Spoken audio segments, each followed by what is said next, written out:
It's the heaviest lift of every legislative session, producing a mandated budget for the next fiscal year. On Thursday, the announcement that an agreement on 2022 spending had been reached. We have team coverage of a deal that increases funding for almost all major agencies, including a record amount of money for education.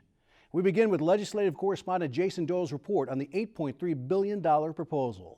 Members of JCAB, please stay tuned. We could possibly have a meeting later today at the call of the chair.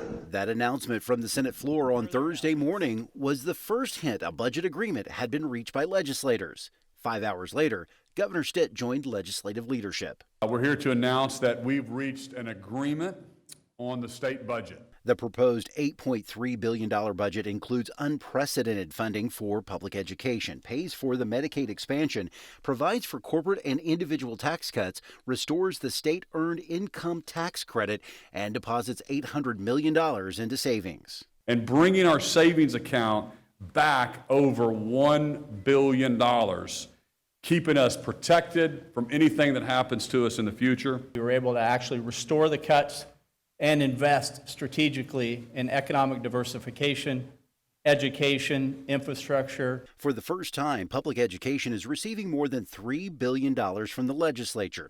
It amounts to nearly $172 million, or 6% more than the current budget.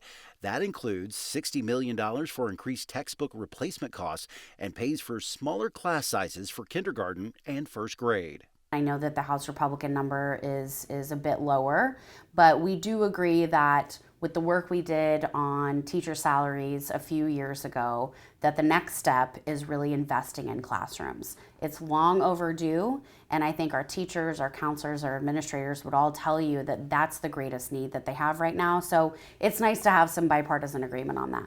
House Minority Leader Emily Virgin says Democrats were looking for a little more in education funding. We want to invest $200 million into Oklahoma classrooms, and we also want to fund school counselors so that we can get to a ratio where school counselors can actually counsel students. And we know that the mental health needs of students have never been higher. State Superintendent of Public Instruction Joy Hoffmeister approved of the $3.2 billion for public education.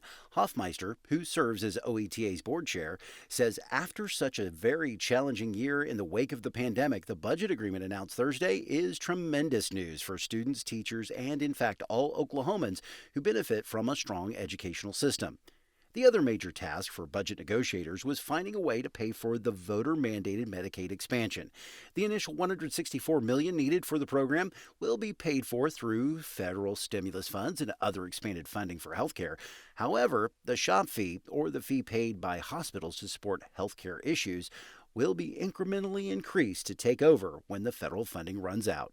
When we go from 2.5 to 3, that will kick in January. So we'll be going from July to January, still at the 2.5 on SHOP. Medicaid expansion kicking in July. That'll be around about $37 million this year on that half point. Whenever that we move the following year to 3.5, there'll be about $89 million. And then the final year, we're at 4%, it'll be about $135 million. Democrats agree with using federal stimulus funds to help pay initial costs of expanding Medicaid. I think that is a more sustainable way to do things, but I think it would be wise to use this federal money for this purpose, fund it this way in the first year when we know the price tag is going to be larger, get a better sense of what the program is going to cost in future years, and then make sure that the hospitals are able and ready to fund through an increased SHOP fee. The tax cuts in the budget package include cuts for corporate income and individual income tax. While the corporate tax won't completely go away, it still puts the state of Oklahoma on a business-friendly curve. I would mention that on the corporate tax, going from 6 to 4, of the states that have a corporate tax, that would put us number 3. There's 5 states that have no tax. Wallace adds the individual income tax cuts put Oklahoma in the top 10 lower tax states. House Democrats would have liked another tax cut, this one targeted at groceries. We are one of just 6 states that still fully taxes groceries, and we think that would be a great way to lower a tax burden on families that are just trying to get by right now. From this point, the legislature has about 2 weeks to pass the budget bills and adjourn the session. That work began on Friday. Jason Doyle, the Oklahoma News Report.